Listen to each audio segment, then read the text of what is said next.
America's favorite TV dad was living a lie the whole time. The ultimate sitcom womanizer was actually gay in real life. The sweet country boy who said Shazam kept his truth hidden for decades. These weren't just acting roles, they were survival strategies in an industry that destroyed careers for honesty. Some married women they didn't love to stop the rumors. Others brought fake dates to premieres while their real partners waited at home. A few underwent therapy trying to fix themselves because the stigma was so brutal. These 15 sitcom actors made America laugh while hiding fundamental truths about themselves. Their secrets were protected to save ratings, reputations, and careers that could vanish overnight if the truth surfaced. Subscribe to discover the real stories behind the laughter and learn what it cost these performers to maintain the illusion that made them famous. The Brady Bunch dad's hidden struggle. Robert Reed was the ultimate American father figure as Mike Brady on the Brady Bunch. He was the head of the Brady household, a wise architect with a perm who solved every problem in 22 minutes. The show ran for 5 seasons and produced 117 episodes still played today. Reed played the role with such authority that people actually thought he was the perfect dad in real life, stern but loving, always knowing the right thing to say. But Robert Reed was a gay man living in the closet during a time when that could ruin a career instantly. While he was giving advice to Greg and Marcia on screen, he was struggling deeply behind the scenes. He often fought with creator Sherwood Schwartz because he felt the scripts were too silly and not realistic enough. He wanted serious drama, but was stuck in a goofy sitcom. What many overlooked is that his frustration might have come from the pressure of living a double life. He never came out publicly during his lifetime. It was only after he passed away in 1992 that the truth emerged. His co-star Barry Williams later said that Reed acted that way because he didn't want to go there with his personal life. He kept a wall up to protect his secret. It's remarkable to think that the man who defined fatherhood for a generation couldn't be himself, trapped by an industry that valued the illusion more than the human being creating it. The Uncle Arthur who never said the words. If you watched TV in the 60s and 70s, you definitely knew Paul Lynde. He was famous for playing Uncle Arthur on Bewitched, the prankster warlock always causing trouble for Samantha and Darren. He had a very specific way of talking, snappy, sarcastic, and campy. Audiences loved him because he was hilarious and chaotic. But Paul Lynde never officially came out as gay. In Hollywood back then, it was an open secret. Everyone in the industry knew, but nobody said it to the public. He used his unique personality to play flamboyant characters, but he always stopped short of saying the words. It was a different time, and he likely feared losing work. There's a tragic story from 1965 when a young actor fell from his hotel window in San Francisco after they'd been hanging out. It was a huge scandal, but the studio worked hard to keep it quiet so Paul's career wouldn't be over. He kept people laughing for decades on game shows and sitcoms, but he always kept his private life locked away. He passed away at age 55, never having told his own story publicly. Paul Lynde used humor as both performance and shield. His campiness was visible to everyone, but never acknowledged, allowing him to be authentically himself in style while remaining closeted in substance, a painful compromise that defined his entire career and life. The second Darren's brave stand. Dick Sargent stepped into a huge role when he replaced Dick York as Darren Stevens on Bewitched. He had to pretend to be the normal, stressed-out husband of a witch, playing the straight man to all the magic. But in his real life, he was keeping a secret that was weighing on him. For almost his entire career, he pretended to be straight. He even created fake romances for the press, known as beards, to make it look like he was dating women. This was a common trick in Hollywood. You'd be seen at a premiere with a beautiful actress, and the magazines would write about it, keeping the rumors away. But in 1991, Dick Sargent did something brave. He publicly came out as gay on National Coming Out Day. It was a huge deal because very few actors from his era had done that. He said that looking at the high rate of young people taking their lives made him want to stand up and be a role model. He wanted to show that you could be a successful actor and be gay. He spent the last few years of his life as an activist, using his platform to advocate for LGBTQ+ rights and visibility. His decision to come out late in life, rather than taking his secret to the brave like many contemporaries, represented a crucial shift, choosing to help the next generation, even when personal career consequences no longer mattered as much. Dr. Bellows confirmed bachelor status. Hayden Rourke played Dr. Bellows on I Dream of Jeannie, the perfect straight-laced military doctor, always confused by the weird things happening around him. He was the suspicious superior officer, constantly trying to figure out what astronaut Tony Nelson was hiding, never knowing the actor himself was hiding something equally significant. Hayden Rourke was known in Hollywood as a confirmed bachelor, a phrase people used back then as polite code for saying someone was gay but unmarried. He lived with his partner, director Eustace Addis, for many years in a house in Studio City, California. To neighbors and the public, they were just friends or roommates. The cast of the show knew, of course. Barbara Eden, who played Jeannie, was very fond of him, but they all protected him.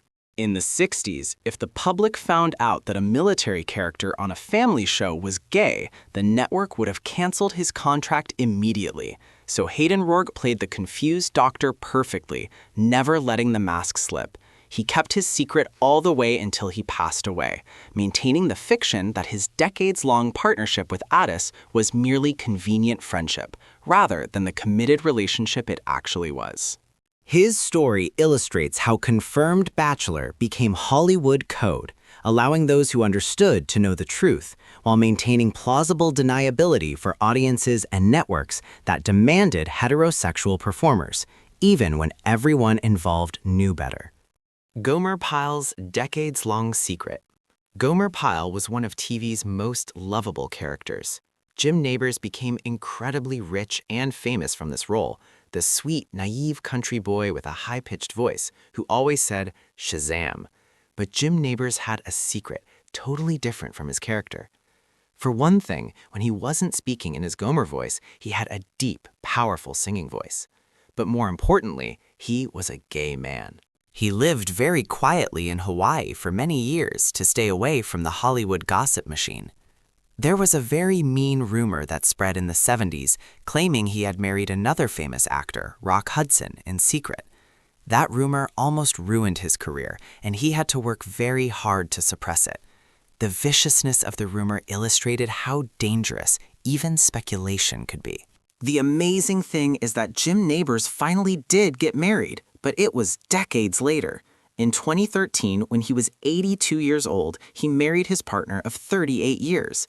He told the press that he wasn't really hiding, he just never made a huge public announcement because he wanted to keep his professional image separate. He was a very private man who just wanted to sing and make people laugh. His eventual marriage, after nearly 4 decades together, represented both vindication and tragedy. Joy at finally being able to legally marry, sadness for all the years when such recognition was impossible. The romantic lead's devastating secret. Rock Hudson was the definition of a movie star, 6'5", handsome, and the dream guy for millions of women in the 50s and 60s. He did TV work, appearing on shows like The Marty Feldman Comedy Machine and later Dynasty. He was the ultimate symbol of masculinity, the romantic leading man every woman wanted. But inside Hollywood, everyone knew Rock Hudson was gay. His agents worked overtime to keep it secret. They even arranged a short marriage to his agent's secretary to stop the magazines from talking. It was a complete setup, a business arrangement designed to protect his career. Rock Hudson had to live in fear that one wrong move would destroy his image as the romantic leading man.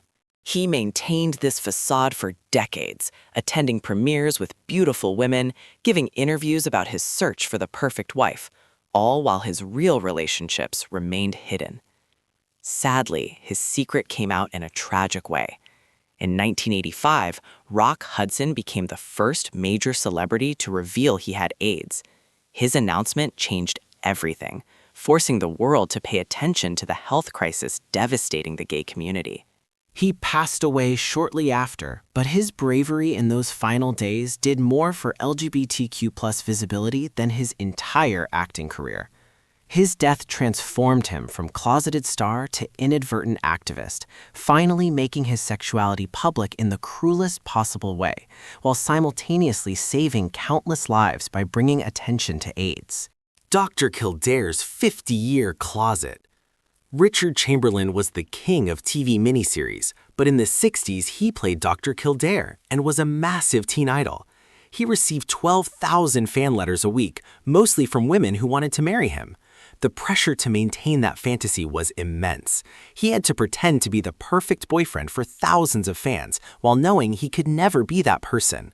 Richard Chamberlain wrote in his biography that he became an expert at hiding.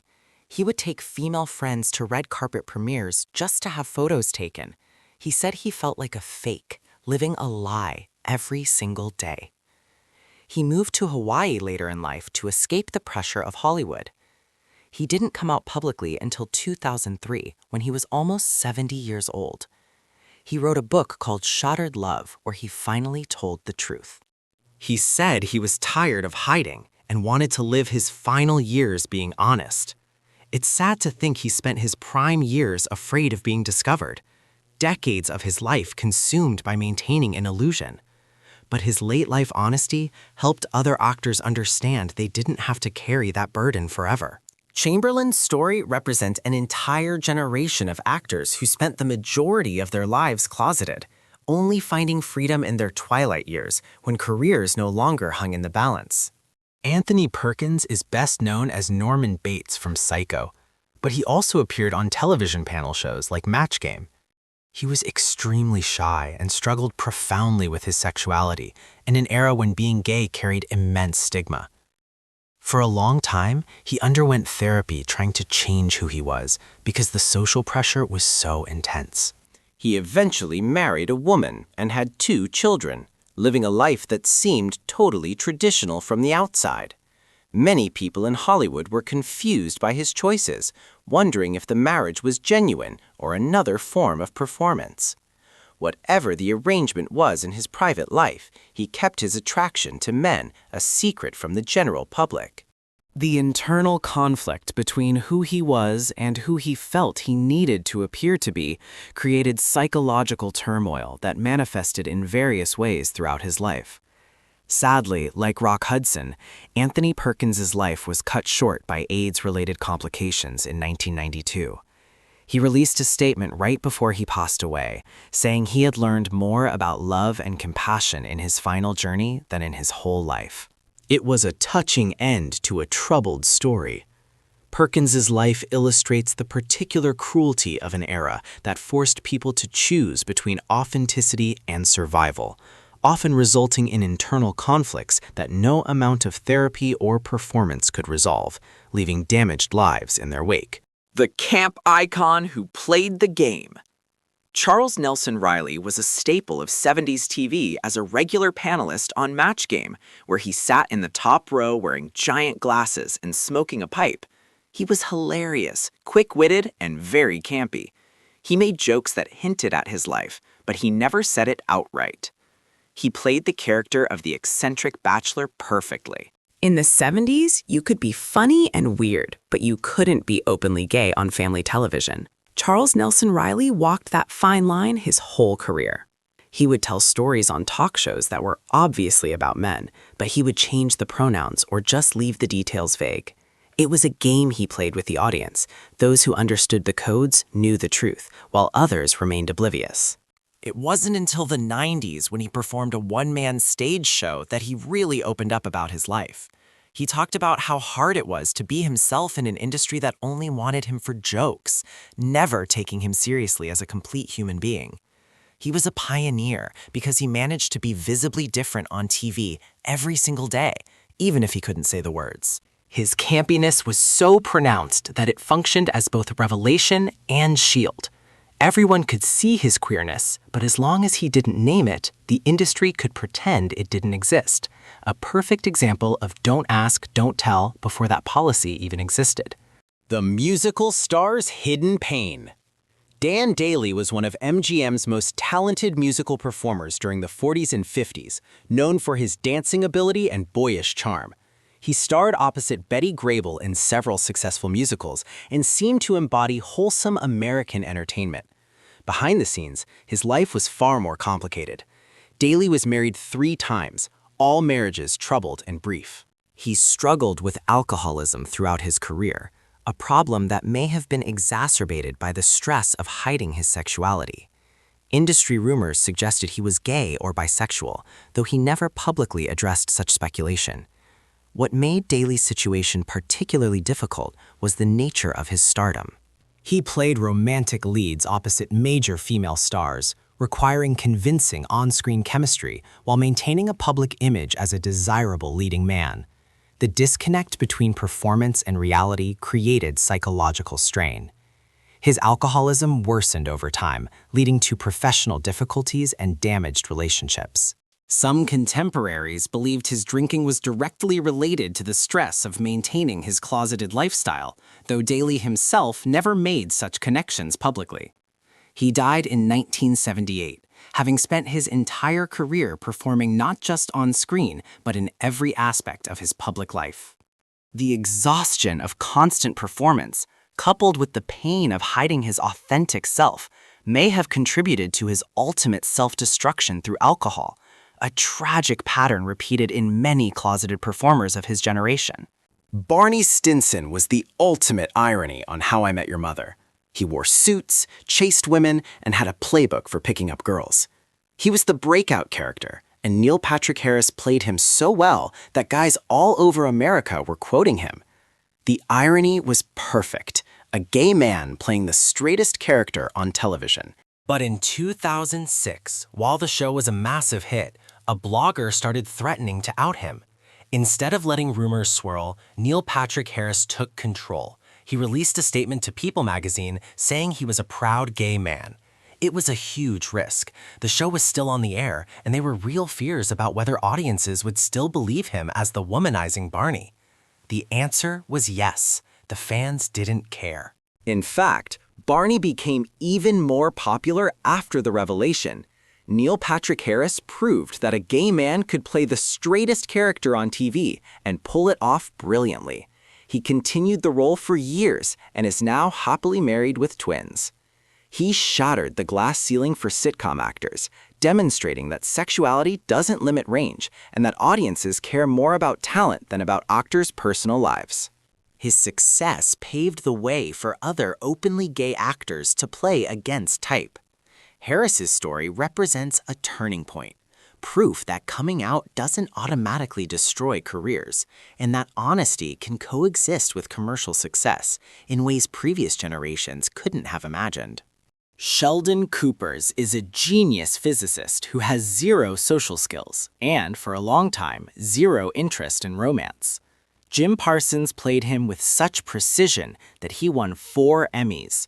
The Big Bang Theory was a ratings juggernaut, and Jim Parsons eventually earned $1 million per episode. Jim Parsons was with his partner Todd Spiewak for over 10 years before the public knew. He never did a big magazine cover with a headline screaming, "I'm gay." Instead, it just appeared in a profile piece in the New York Times in 2012. The article casually mentioned that he was gay and in a relationship. It was a quiet, classy way to do it. His approach was revolutionary in its normalcy. No drama, no press conference, just a simple acknowledgement buried in a larger profile. He showed that you don't need a scandal or a big announcement. You can just live your life authentically. He played an essentially asexual genius on TV while building a happy life at home with his partner.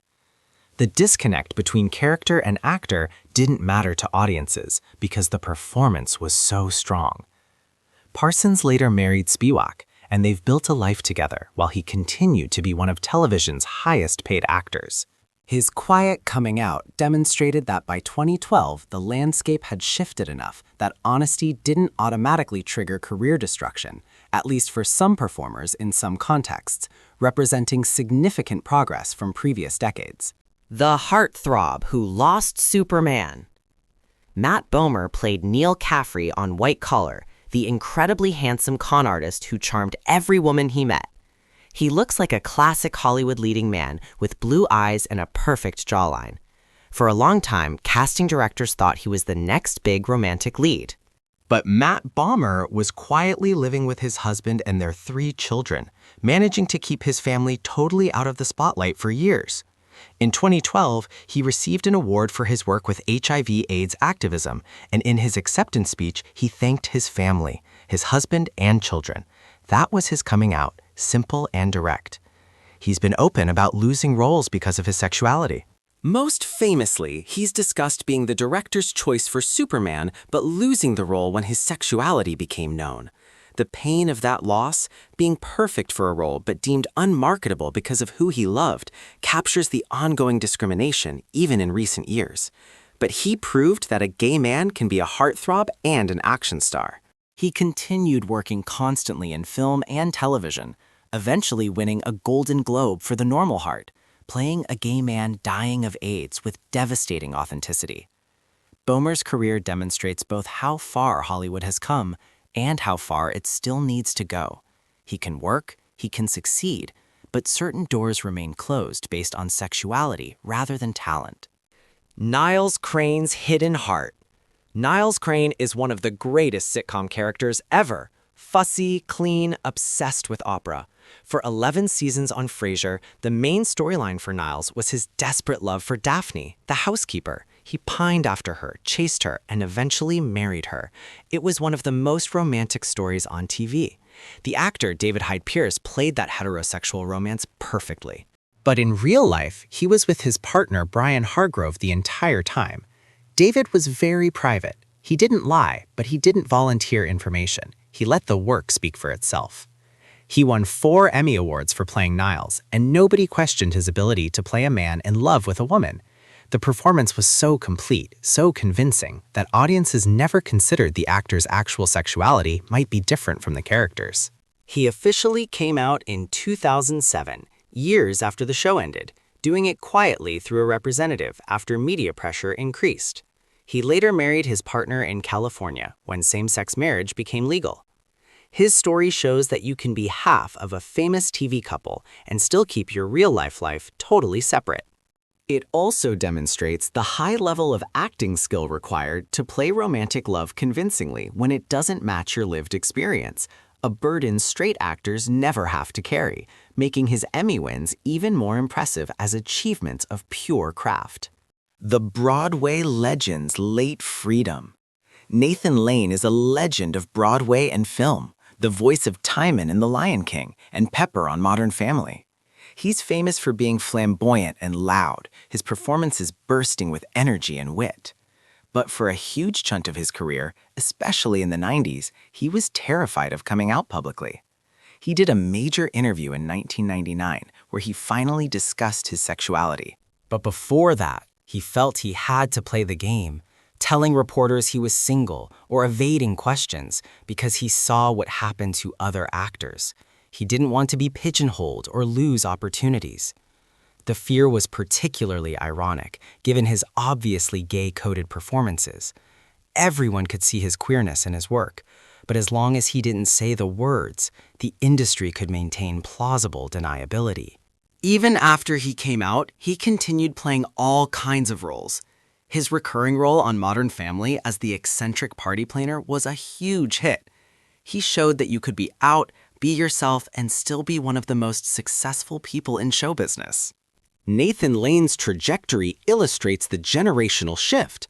Early in his career, silence was mandatory. By the time Modern Family aired, he could be openly gay and play flamboyantly gay characters without it limiting his career. His fear in the 90s was justified by history, but his success after coming out proved that times were finally changing, at least somewhat. 15 sitcom stars, 15 different strategies for surviving an industry that demanded beautiful lies. They made America laugh while hiding who they really were, performing heterosexuality as convincingly as they performed their scripted roles. Some married women they didn't love. Others brought fake dates to premieres while their real partners waited at home. A few underwent therapy, trying to fix themselves because the stigma was unbearable. The psychological cost was immense. Alcoholism, depression, suicide attempts, lives spent in constant fear of exposure. They couldn't be themselves at work, at public events, or even in private spaces that might become public.